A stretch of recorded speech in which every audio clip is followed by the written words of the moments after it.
Hi, I'm Patrick Palm, CEO and founder of Favro, and this is the Learn from Leaders podcast. The background to this show is that Favro customers are some of the most innovative companies in the world. Enterprises wanting to be more agile, software as a service companies scaling fast, and game developers and publishers wanting to master live ops. So we get to know some truly inspiring leaders in product development, marketing, operations, sales, executive management. And what we do here is that we interview them about leadership so we can all learn from them. Let's go. All right, this is Learn from Leaders. Welcome to the podcast. Josiah and Andrew, how's it going? Great, It's going pretty good. Thanks for having us. Fantastic. Today we will be discussing empowering game developers culturally and technologically. But before getting into that, we just need to know a little bit about your story, leading up to today. Josiah, do you want to go first? Sure. So my name is Josiah Kiehl. I am the CEO of Sprocket Games. My background is in software engineering. Started out my career at Oracle, writing business software, and after about a year of that, I realized I really wanted to be making games, and so I shifted over to Riot Games in Los Angeles, where I joined the League of Legends team right as it was taking off. And so the principal problems facing that team were scaling delivery of the game globally. I wrote a lot of automation software, infrastructure software, making it possible to deploy that game to Europe and China and all of the regions that we were expanding to at the time. I did that for about 5 years on League of Legends, scaled the game up through 100 plus million players, and then after working at a games company doing not game software, I decided to shift over to work on an actual game. So I worked on Riot's second game, that is Legends of Runeterra, where I took ownership of the game server and all the content development tools. I was the first engineer on the content team and then helped grow that team up through launch. And then in about 2019, I left Riot and went to Google, where I went back to large-scale distributed systems, worked on global network infrastructure. Really great experience at Google, but after about 3 years, once again, I realized I really should be making games. So I called up a couple of friends who I had worked with at Riot, most particularly Nick Titley, and said, hey, what are you up to? Nick was on a bit of a sabbatical at the time, and so I was like, well, what would you like to be up to if you were doing something? And ultimately we landed on starting a studio. 2 software engineers don't make a game studio. And so we recruited a third co-founder, Joe Greylock, who was design director of League of Legends at the time, brought them onto the project, and then started pitching Sprocket Games. About partway through the pitching process, we added a fourth co-founder, that is Raina Sweet, the senior most technical designer at Riot, and then landed a round of funding led by Bitcraft, and here we are today, building our first game. Fantastic. Congrats on a great journey and successful fundraise. And Andrew, is your journey similar, or is it a different story? It's somewhat similar. My name is Andrew Wu. I am the head of production at Sprocket. I graduated university, and I was also a software engineer, my first 7 years of which was in Manhattan doing financial services software with companies like Goldman Sachs, DLJ, Credit Suisse. I did that for a good period of time, but it was destroying my soul, so I took a hard left turn and participated in a volunteer around the world yacht race. Came back from that, decided if I was going to do that, I might as well try my hand at games. And my first job was at Obsidian Entertainment in April 2006. And I worked there for about 2 years, also as a C++ gameplay engineer, working on games like Neverwinter Nights 2. And then after about 2 years of that, I got headhunted by a little indie game company called Riot Games and joined them in April of 2008. And where I was also a C++ gameplay engineer, working on the original game launch, AI, character scripting, things like that. I was engineer for about 6 years at Riot, and then switched to production, and worked for another 9 years as a producer on League, until becoming sort of the ops lead for the Motivations Initiative, which does a lot of the for League PC, which does a lot of the around game stuff. And then, so I was playing Dungeons and Dragons with Joe Greylock, and they had left to start their own thing. And I was like, oh, look me up when you get to about 30 people, because probably that's when you'll need me as a producer, because I don't actually do any game development, making things anymore. And they said, sure. And I wasn't sure if they were being nice because I want to keep playing D&D with them and it's going to be awkward, but they reached out maybe in this February. And I was like, oh, they actually do want me to join. And I talked to the rest of the people, saw the game they were making, and I was like, this is the opportunity of a lifetime. I need to try this thing. So that's how I left after 15 years of working on Lead PC at Riot to join Sprocket.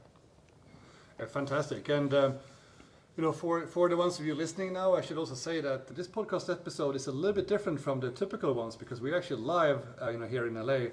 But I think in a way that's actually a little bit ironic that we're sitting here together recording this because as a studio, you're very much remote, right? Can you talk a little bit about how you're set up? Yeah, so because more than half the company is ex-Riot, we do have a bit of a center of gravity in Los Angeles. But from the beginning, we very explicitly wanted to be remote first, remote friendly. Part of that's just because hiring is one of the most difficult things that you can do when starting a studio, and getting the right people in place early is really important. And being a small studio, our ability to relocate and build a big fancy office and those sorts of things is much harder. And so with those things in mind, we're like, well, remote just makes the most sense. And also, we already have some people on staff that are not in Los Angeles, and so do we try to convince them to come back to Los Angeles? Well, no, we'll just be remote. And that's actually worked out really well for us. And do you ever get together, have some meetups, or how do you do that? Yeah, so that's one thing that we know for a fact, and we don't want to just pretend is not a downside of being remote, is making interpersonal connections is just more difficult in a remote context. And at least twice a year, like currently our cadence is twice a year, we get the whole company together. We've been going to Los Angeles now because it's cheaper with most of the people being here, but in the future we'll move it around to different parts of the country, and so that we can make sure that we get everybody in the same room at least a few times a year so that we can establish those connections and then coast off of those connections until the next meetup, because that is something that's irreplaceable in an in-person context. Cool. And the topic today is empowering game developers culturally and technologically. And I actually took that title from an interview that you were doing in VentureBeat in connection with the fundraise. And you actually said a lot of things there that I thought was very interesting. There was a lot of focus on not only on building a cool game, it was also a lot of focus on what kind of company and culture do we want to build. And I think you used the term developer focused. Mm-hmm. Can you elaborate a little bit more, both of you, on what does that mean? What is it that you want to achieve in terms of building a company which is a much better company to work in?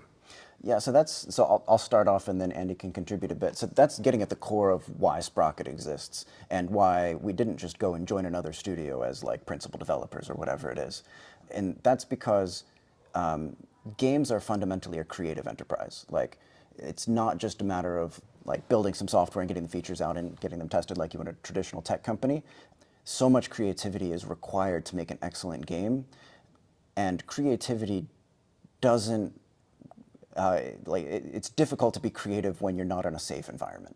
And so the whole point of Sprocket is to give that stable foundation so that when people are going to take risks in their life, it's not a risk showing up to work or showing the things that they're working on or collaborating with their colleagues. The risks that they're taking are in the features that they make for the game or the new characters that they're creating or the new art that they're creating for the game. We want all of their, what I generally call the risk budget, we want that to be poured into their creative work rather than the rest of their life. And if you're spending all of that budget elsewhere, then you're not going to spend it at work. You're going to take safe bets. I'm only going to do the things that I know are going to work. And we know from experience, many years of experience in the games industry, that you have to take lots of risks in order to find the next fun game. And so in order to maximize our chances for success, we need to make that safe, stable environment for game developers. I think from sort of my production point of view, there's sort of three main lenses that I look at how we want to think about the company, how we want to think about the product. There's the product lens, which is what are we making and why. Then there's the operational lens, which is how do we make it together. And then there's the emotional lens, which is how does it feel to work together and work on the thing that we're working on. And I feel like many of the places that I've worked get quite good at the product lens and the operational lens, but tend to neglect the emotional lens. And I think my hypothesis, which is one of the things that made me so excited to come to Sprocket, is that I think fundamentally in our DNA, we want to experiment with what happens if we balance all three. And my hypothesis is, of course, that balancing all three will give us significantly better results than just over-indexing on your operational and product lenses. And so that emotional lens of how we show up for each other, building it in right from the beginning, that we're able to talk about our emotions, how we feel, generating that psychological safety. is a major differentiator, I think, in the kind of company that we want to build right from the ground up. And with all, like every single person we add sort of has that same attitude. Can you share some examples of what this means in practice in terms of any, let's say, rituals or some training that you need to do, or just some practical examples of, for a person starting at Sprocket, how will they notice that this is happening?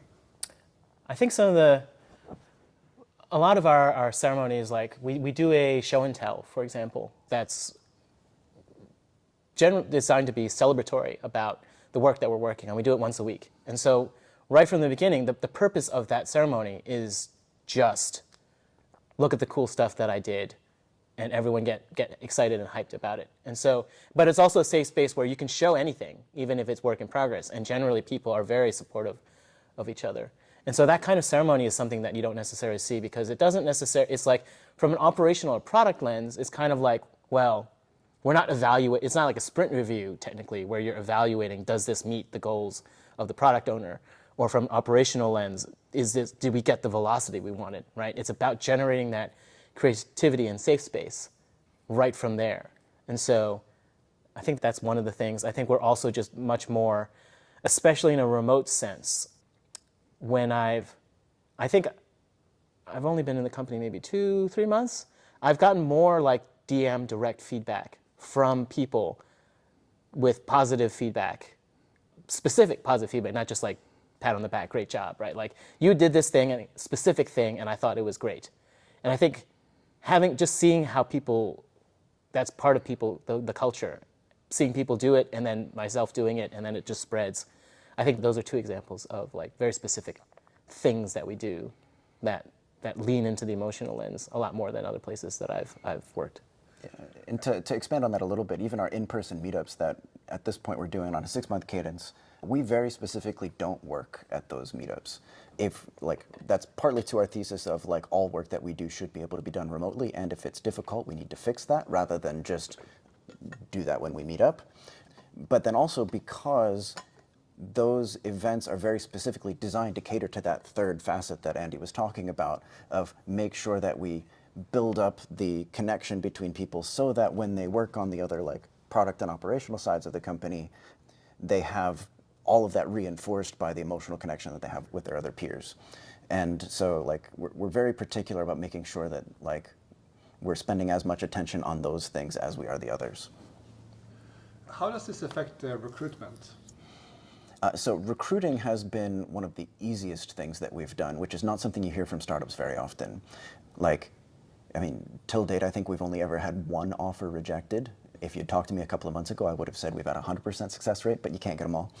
And so it's like, we're at the point where like we don't put much focused effort into recruiting because we decide who we want to go after and then we go and talk to them, they get excited and then they join us.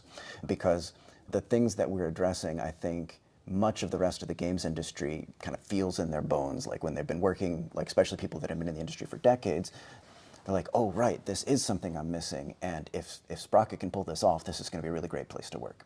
And that has proved successful over the history of the company. It's only 1 year right now, but it's like everybody that we've talked to is just super excited about what we're doing, and the conversations we have now are, we would love to have you join us, but we actually don't have slots today, so please can you sign up for after our next round of funding so that we can then bring you in. So when we're raising our seed round, we actually had VCs pass on us because they didn't think we could recruit. Now a year on, recruiting's probably our biggest strength. Do you feel like when you're formulating a profile, what you're looking for, do you feel like it's a bit different from when you have been doing this in the past at different companies? Yeah, it is a bit different, partly because we need to make sure that people will operate well in a remote context, but then also, like in my time at Riot, culture was super important, and so the culture interviews were actually a difficult part of the interview there.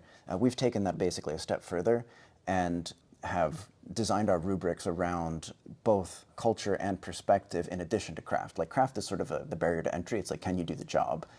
Culture means like, how good are you at collaborating and do you fit in with the rest of the company?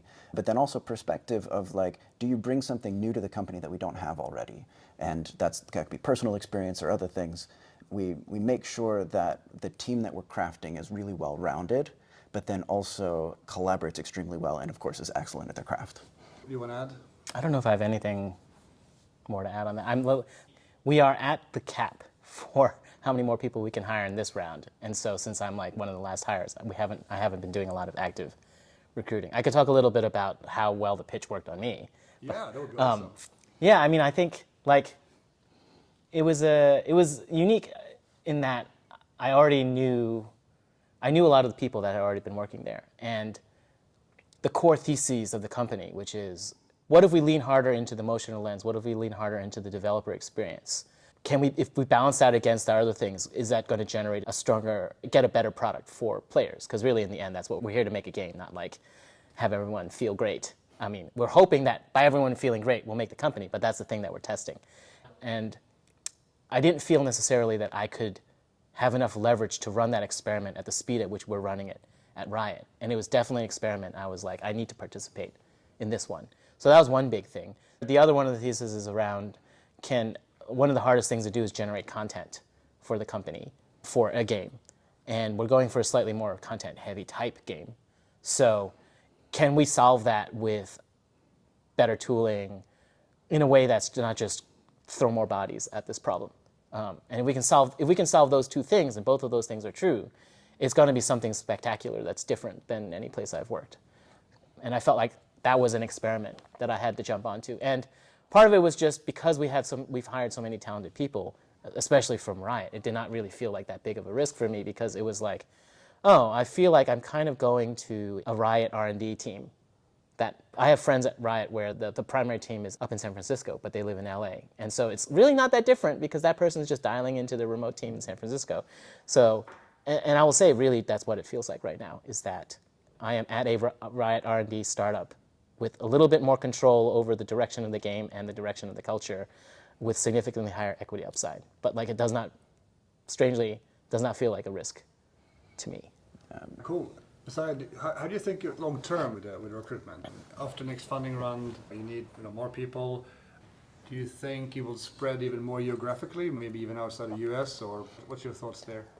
So we're always open to people around the world, and in fact, from an operational standpoint, like a company operational standpoint, we're prepared to branch out into other countries when opportunities come up. In fact, we've had discussions with people in Japan and in Canada, and like we didn't end up moving forward with these people, but like we're always open to these things.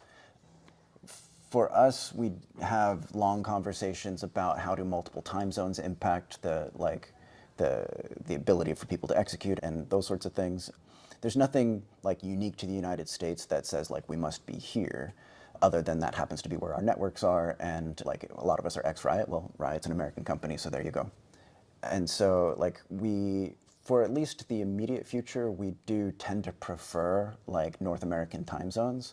But when we grow and we can have like enough people in another time zone that they're not like completely bottlenecked on a 12-hour like communication cycle, then it's completely reasonable that we expand much more broadly. And some of our like the other portfolio companies of investors that we have, like they've blazed some of the trails of like, well, we've got a pod in France and we've got a pod in India and these other places. That's like it's totally a doable thing. Something I would like to ask more about. You mentioned risk taking, and you used the term, I think, risk budget. Mm-hmm. And with an organization where people feel safe, that risk budget can go to what you actually create, and that's probably going to be potentially much more awesome. I really like that idea, and have you already seen results of that? Have you had moments where you're like, oh, wow, that's cool, and that would most likely not have happened if we didn't do it this way? Well, one of the things that we've done a few times throughout the development of our game is gone into like isolated, essentially game jam cycles, where we have people like it's completely undirected. There's a general topic of like, add more things to this facet of the game, but whatever it is you add is completely up to you.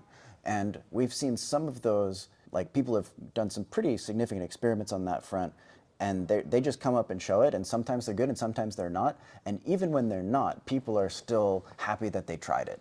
And like nobody feels bad after the fact. They're just like, oh, I learned a lot about Unreal Engine, or I learned a lot about scripting that now like even if we don't keep this piece of content that I made, it was still worth the investment. And nobody says, oh, well, you shouldn't have made that because that was bad.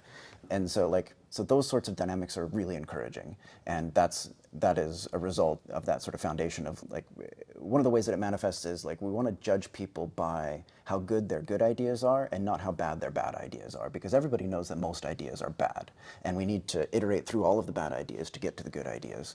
And so creating an environment where that's safe allows people to go into these game jams and just try a bunch of things, and we just know 60 or 70% of them are going to be bad, and that's okay. And because if people are too afraid to try those things, then we might not get that remaining 30% good ideas. Awesome. How do you do it after work when you're fully remote? I mean, you mentioned the get-togethers and that you're focusing on really the relationship building there. That makes a lot of sense, but you mentioned some ceremonies before. Can you maybe talk a little bit more about ceremonies, including, do you have any after-work ceremonies in an after-work environment? I can say, just from a favorite point of view, we play a lot of games. Oh, sure. Yeah, so it's one thing that on that topic, is one thing that I'm actually very careful about is I, as the CEO, don't initiate those activities because I don't want anybody to feel like leadership is telling them to do a thing and therefore they must show up after work. Like, I don't want anybody to compromise dinner with their family because the CEO wanted to play Baldur's Gate. Like, it's just like, it's, from my perspective, it might just be a friendly social thing, but from their perspective, leadership is telling them this is an activity that then they must show up to do.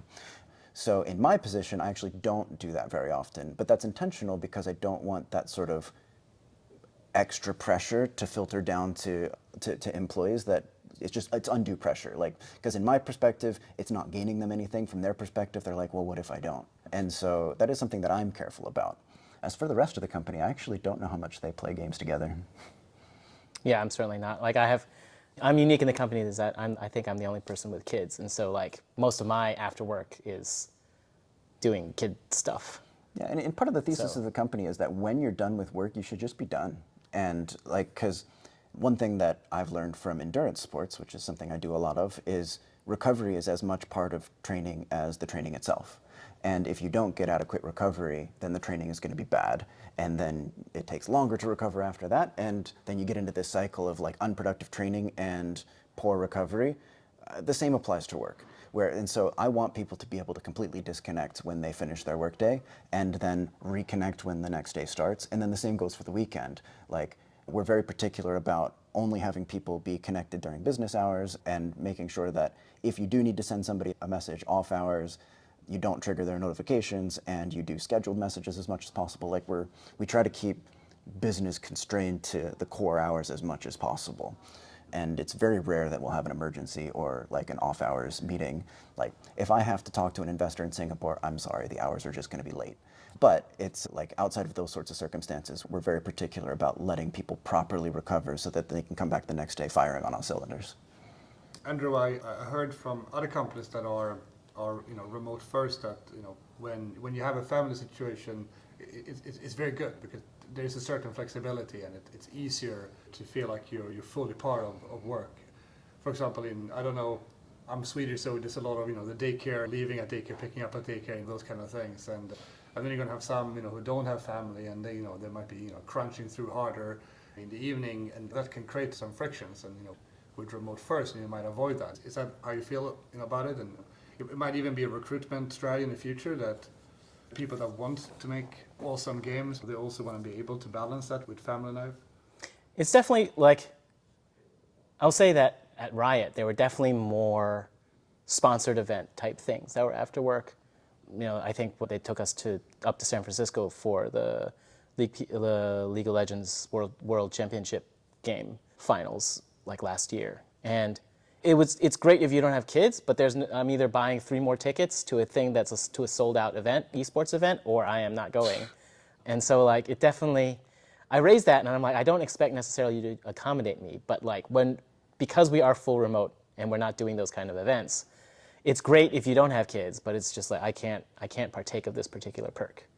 And so definitely for the time I've been working at Sprocket, it feels like there's definitely an accommodation for me in that there aren't all these really great events that are being planned that I can't take advantage of because I just can't put in those extra work hours. So that certainly has been a benefit. But there's also the benefit of having those events too. And so I think that's a thing that as we get bigger, we're gonna want to think about, because even though it accommodates my particular situation, I think for the majority of the company that can make those types of events, those are also fun. And so I think we want to be able to balance it out across all the different types of things that people want to be able to participate in. Cool. One more question on scaling, becoming more people. What's your biggest concern around that? What's the thing you're most afraid of that you would like to, that you're planning for or preparing for handling as you grow bigger? Like one thing that's a very clear, I don't know if threat's the right word, but something that's an impact that we will see as we scale is that culture is just a very difficult thing to scale. And that's always true. And so when we're hiring 1 or 2 people at a time, we can be very particular, make sure that we check all of the boxes and that they are espousing all of the values that we do at Sprocket, and that they're going to be able to socket right in and continue to carry the torch forward. When we're hiring 5 or 10 people at a time as we scale up, that's going to be a lot more difficult, because am I going to be able to do all of the cultural interviews and maintain consistency across all of them? I mean, that's going to be a big ask for me. That's all I'm going to do. That's going to be my full-time job. Maybe that's correct at that point, but then somebody has to deal with the rest of the company. So that's going to be a lot more difficult. So that's something I think about a lot, is how do we scale out even just the vetting process of making sure that the people we bring in will fit. And that also plays into our overall strategy of like video games are software and we should treat them as such.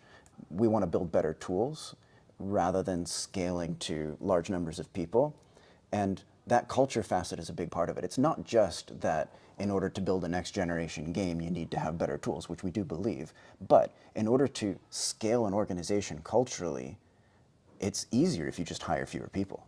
And you can have a better culture and maintain that creative culture that we value so much at Sprocket if we build better tools and empower fewer people overall. I don't want to have to hire 400 content developers. I would rather hire maybe 100 of them and give them better tools that they can then do the work of 400, because that has the side effect of scaling culture to that level is easier.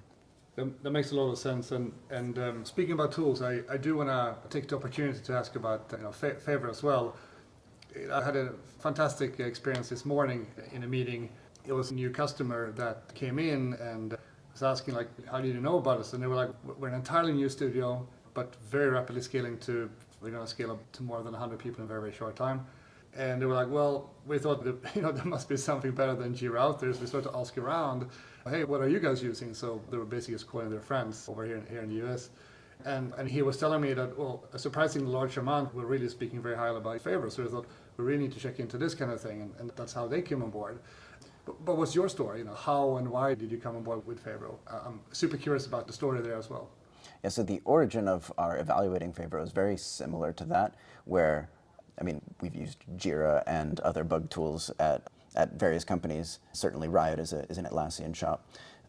And when we're doing our own thing and we have a whole thesis of better tools, it's well, we should actually evaluate them and not just use what we're comfortable with. And so similarly, I asked around, and Favor was one that kept popping up as, at least check this one out because there's got to be something there. Even people that didn't use it or had their company use something else, they're always curious about it. And I was like, everybody has their different opinions, but Favor was a consistent of make sure you look at them to make sure that they're worth, make sure that, to see if they'll fit. And that was very consistent across a lot of the studios that I talked to. And so some were actually using it and were happy with it, and some kind of wished they were using it, which was interesting to me. Cool. I think from my point of view, as the person who's going to be who is the most hands-on in our work management system, I have, as Josiah mentioned, Riot is a Atlassian shop. I've been in Jira for 13 years. Favreau was being used at Riot for a little while, and then they bought Trello, and then Enterprise something, and we went with Trello for that more similar look and feel. And so when I knew what Jira was strong at, and what I have found most difficult in my experience with Jira is sort of that messy middle where you get a backlog of about 100 things and then Jira just falls apart, basically, given my capability of using Jira. Jira structure, Jira roadmap, none of those things really do that, 3 to 6 month product strategy horizon very well. And talking with the people that I've been working with already, it's like they hadn't, since I started working at Riot 3 months ago, they haven't solved that. And then I had that demo with you, and I could immediately see how I could get Favreau to get that 3-month window, 3 to 6 month planning window in a much better way than Jira would be. And it was very easy for me to set up, and it was very easy for the team to get into. One of the interesting things that I noticed as soon as people started onboarding into Favreau was a little bit of shock at how quickly we transitioned out of our old sort of hacked together ticketing system into Favreau. Is like, we just told everybody, be like, okay, transfer everything from the old system to the new one, and all of a sudden, blam, it was all there. And it wasn't like, oh, so I'm trying to make tickets, how do I do this thing, or what button do I click? It just happened, which meant at least the tool is intuitive enough for people to get in there and start creating things, which was really nice. Awesome, and as you know, we haven't stopped. We continue to develop as well. Right now, it's been a lot of focus for us on the new dashboard functionality, which gives business intelligence. And we aren't sitting in our corner in Sweden doing this. We really be collaborating with studios, and the biggest customers we have today have more than 1,000 users. So hopefully, taking what you said, you shouldn't scale to 1,000 people, because then you haven't done exactly what you said now you were going to do. But to the size that you're looking at, I think it's going to work fine. And this has been an awesome conversation. There's a lot of things that you're doing that I think are inspiring, and I think you're kind of leading the way. I think and hope that we'll see an increasing amount of new studios thinking this kind of way. Congrats on taking the leadership. Thank you. Thank you. And see you later. I hope you enjoyed this conversation. If you did, you know what to do. Share it in your social media so more people can take part and learn. And one more thing, check out Favreau Academy on favreau.com for many more learnings. Thanks for tuning in.